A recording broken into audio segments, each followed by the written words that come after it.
the first foreign people who came here, don't worry, there's puppies there. The first foreign nationals were here. They were the German missionaries who came to preach Christianity here. I think a missionary would normally stay between 8 months and 2 years. It depended on the church that you went to. Yeah? It depended on the church that you went to. So some would now go back to come and settle down here permanently. Now remember 1885, guys, remember 1885? That was 1885, the early 1900s. That was now the beginning somewhat of the Industrial Revolution. So most of the raw materials would come from Africa. So some of the settlers would set up shops here. Now obviously they could not come with the labor from that side. Yeah? They could not come from the labor with that side, or most of the labor. So they had to employ a few of the local people. In a few of the local people that were employed were now the Himba speaking people. The people with this red stuff. This red stuff. Now you notice they apply a lot of this red stuff. Think of this as African lotion. It maybe all look. If you want to try it on, more than welcome. It's, hey, this is too much. Would you like to try? So don't worry, it's organic. I'll just give you some wipes in the car. I'll give you some wipes. This is for. What is it made? This is a crushed red ochre rock. So you'll notice when you guys go upland, the soil becomes red. So the Himba people, they apply this all over the body. This is a lot. They apply this. Did I give you some? So they apply this all over the body. After they bath, you know, from the river, they apply this all over the body. So what this does, it gives them good skin. It protects them from the sun. It's like all in one, from the sun, insect bites, snake bites. Yeah, and it also gives them like a bush scent. For the odor here, they use a stick. Yeah, this is now for both the ladies and the gentlemen. But you know, if you would apply this all over, if I would do this, it leaves stains. It started causing problems in the households. So most of the ladies would work as domestic workers, and then the gentlemen would work as general workers. And you know, back then, shovels, if you would touch a shovel, it leaves the red stuff on the shovel. And if I come and touch that, complain, hey man, this red stuff. Yeah. So an ultimatum was now given to say that in order for this red stuff to stop, you will have to wear Western clothes. So are you guys familiar with the Victorian dress, old Wild West movies? Yeah. This meant now, if you wear this, you can't apply this anymore. Only a small group of people started to wear this Victorian dress. Okay, wearing this means now you can't apply this anymore. A majority of the people, they did not want to abandon their way of life. Yeah, so this meant now if they keep on wearing this, they can't keep their jobs anymore. So a lot of the Himba people, they went back to the ancient way, or back to the wild. This small group now. Just stay 1 minute. No, in the world you can't do that. That is not a good idea. But in the Herero culture, when I say, wow, you're the sexiest cow I've seen, it's a sexy compliment. Okay. Yeah, so the head represents the horn of a cow, and then the dress represents the body of a cow. Moving forward. So the word Herero just means to separate from your own. Wow. One thing that I did also not mention is if you look to our history, the Bantu speaking people, we actually come from West Africa, West Africa. So we came down with our animals for grazing. We were all one and the same people, but over time we had to split up. So the Herero people went towards the east. We, the Oshuambo, settled in the north. The Damara speaking people, they settled in the northwest. But the original inhabitants of the south are the Khoisan people, or the Bushmen. Yeah. You belong to Himba, you said? I belong to Oshuambo. Like, we are approximately 1 million. And she belongs to the Herero. Yeah, Mama. If you guys want to ask questions, do not be afraid. Just asking, you guys must ask. What language do you speak? We just spoke Afrikaans. Afrikaans is basically Cape Dutch. So that's why if somebody from the Netherlands comes, he'll understand what I'm trying to say, but they speak funny, so I don't understand what they're saying, but he understands what I'm saying. Yeah. Afrikaans is the language which is spoken quite commonly here, but the official language is English. Everybody speaks English, but for the older people, Afrikaans is the language they understand better. Yeah.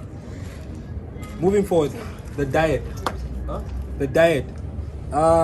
Back then, for the Himba, the diet was milk and meat. Milk and meat. All 365 of the year, days of the year, or sometimes 66, milk and meat. Milk and meat. But now, because of, people talk about nutrition and all of these things, the diet got mixed a bit. The daily jobs. The gentleman, in your life, you will never milk a cow. You will never milk the cow. The ladies milk the cow. But you are not allowed in the Herero culture. You cannot milk the cow. allowed. You are not allowed This to milk was the my cow. work. A lot of the Yeah, in the Herero culture, you can't do that. You are not allowed to milk the cow. The ladies, אסור לחלוק את החובות. you guys milk the cow. Yeah? Why it's like this, it has always been a way of life. So that is why in the Herero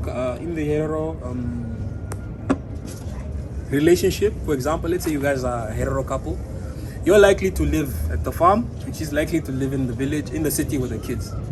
But every holiday, you guys must go back to the farm. Like mom and the kids in the city, dad lives at the farm. Why?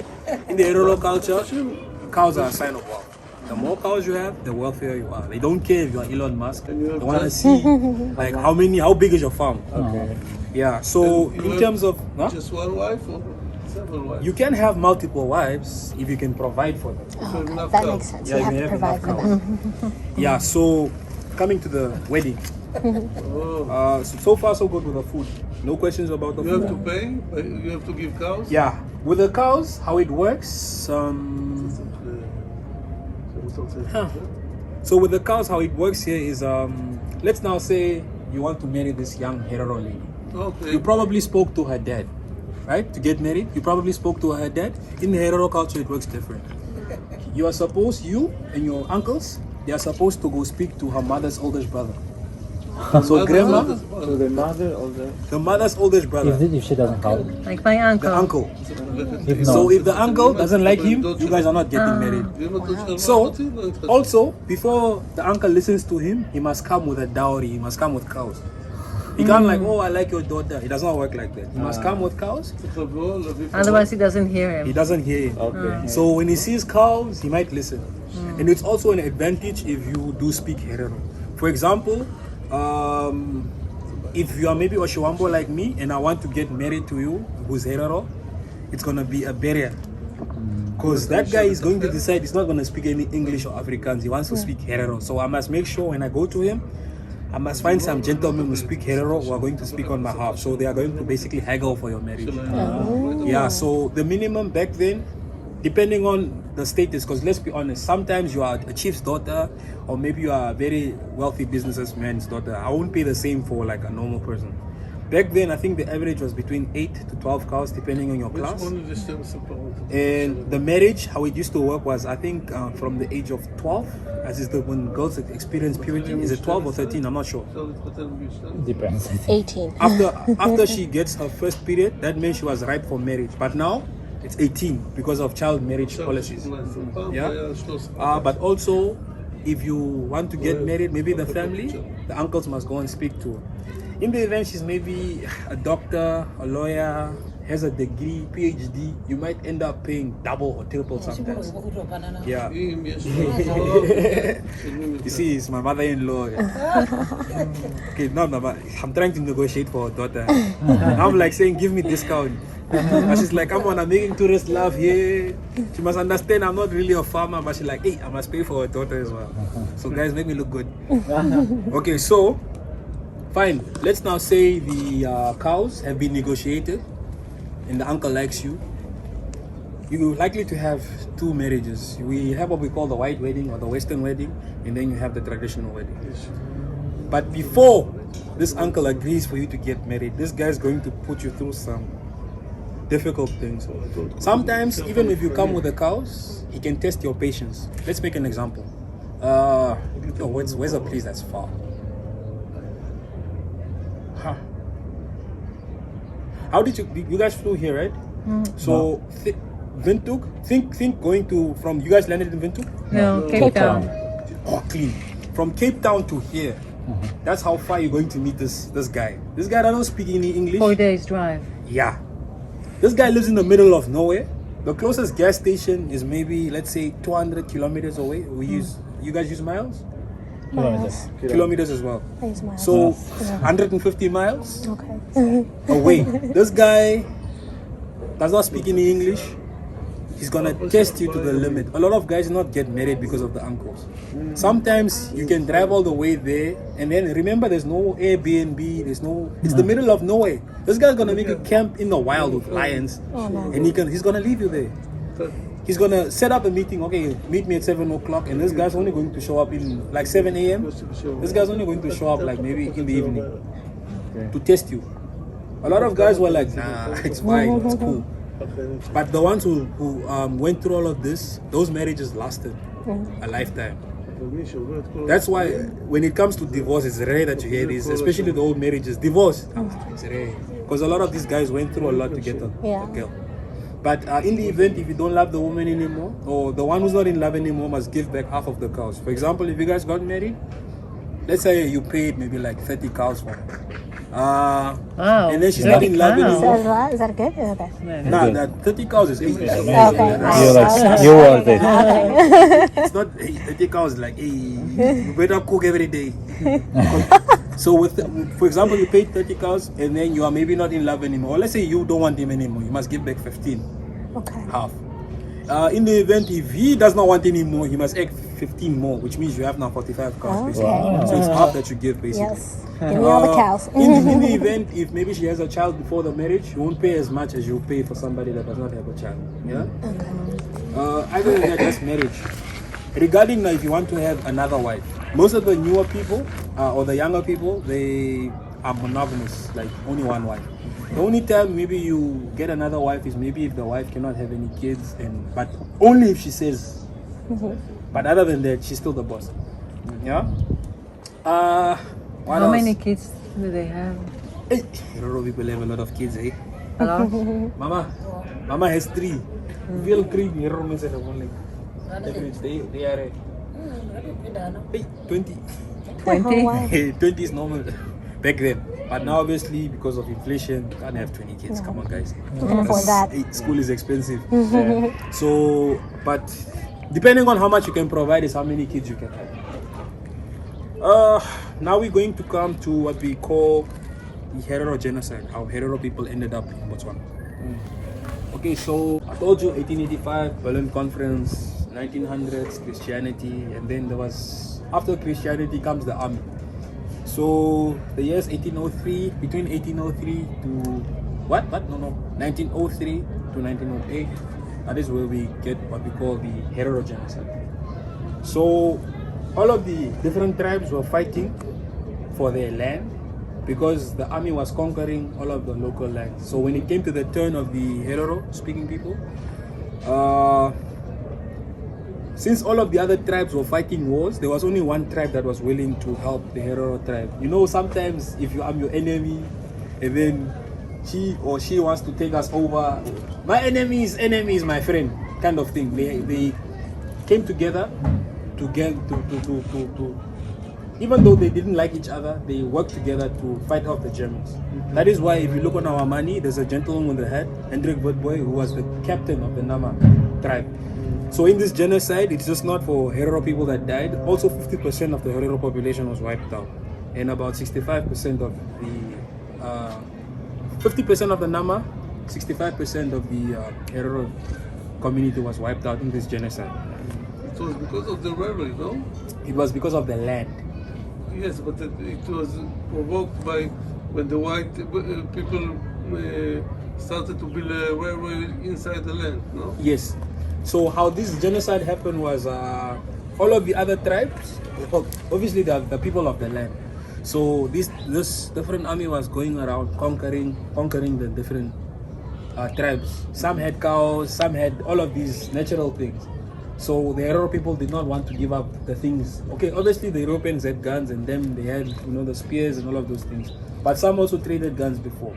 But so what had happened was the Hereros, when the Herero soldiers attacked, obviously the German soldiers had more firepower, so they could not fight off the people properly.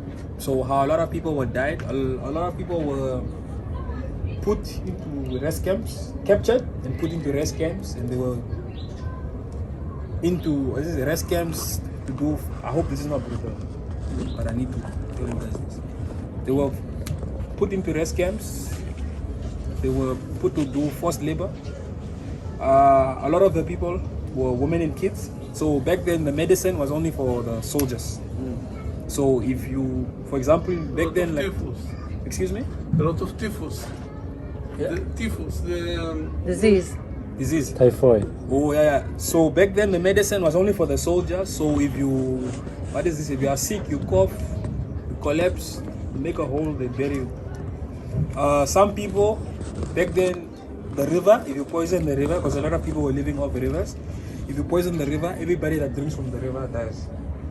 How the people ended up in Botswana, a lot of people tried escaping through the Kalahari Desert. So very few people made it to Botswana because a lot of people were either too old to travel or they were just dehydrated. They could not make the journey. That is how there's a Herero population in Botswana. So every 26th of August in Namibia, it is Heroes Day. So the Herero speaking people, they gather in a small little town called Okahanja to remember the lives of the heroes that were lost in the genocide. Yeah. Also the Nama speaking people. So basically that's the genocide. Do you have any questions regarding the genocide? It's all clear? What was the name? Hendrik? Hendrik Witbooi. If you guys have $100 or $200 bill, that gentleman with the hat.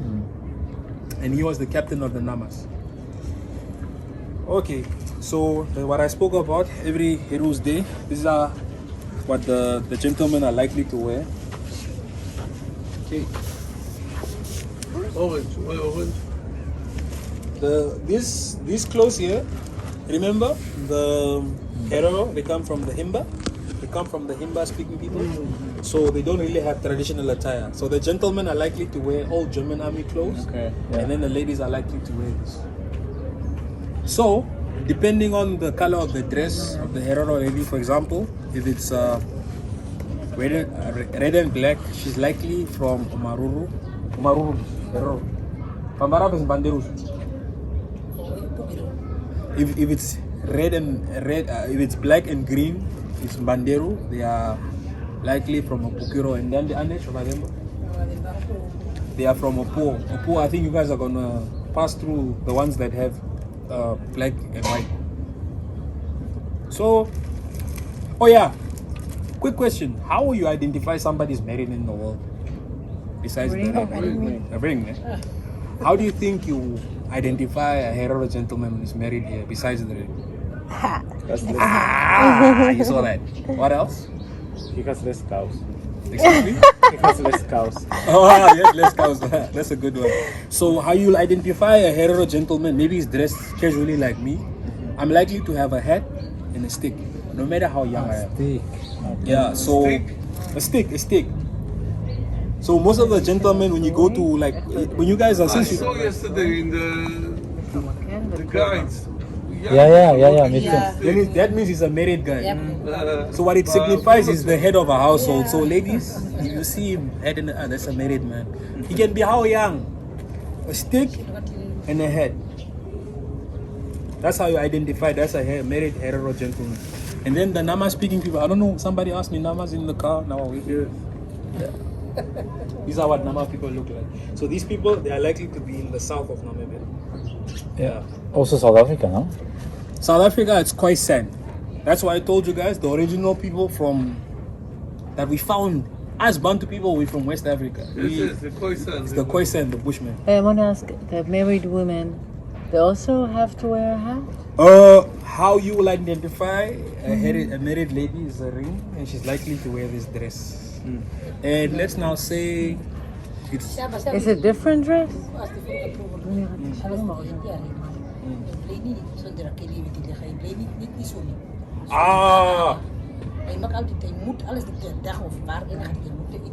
So how you'll also identify the lady is A married woman. she's covered up. You know, the normal lady, she's just rocking the dress, but the lady is basically covered up. And head or not? In the head, this dress, she's likely to wear this Even the dress. young girls, they have. Young girls that are married as well, she's always covered up. But what about the wild? Not about the tribes. The tribes. Yeah, I mean they're not covering. Or how do you identify them? When she's married, she's likely to cover up like No, this. he's And asking has a about ring. the About The Himba people, back then they used to cover themselves with animal skin. But now, you know, innovation. Yeah. They likely to have a blanket. Oo, muhiim ba siya ako ba? Yeah. Kasi kita betes tu. Ayah dah. Kek itu ini siap dia. Dia gas kot.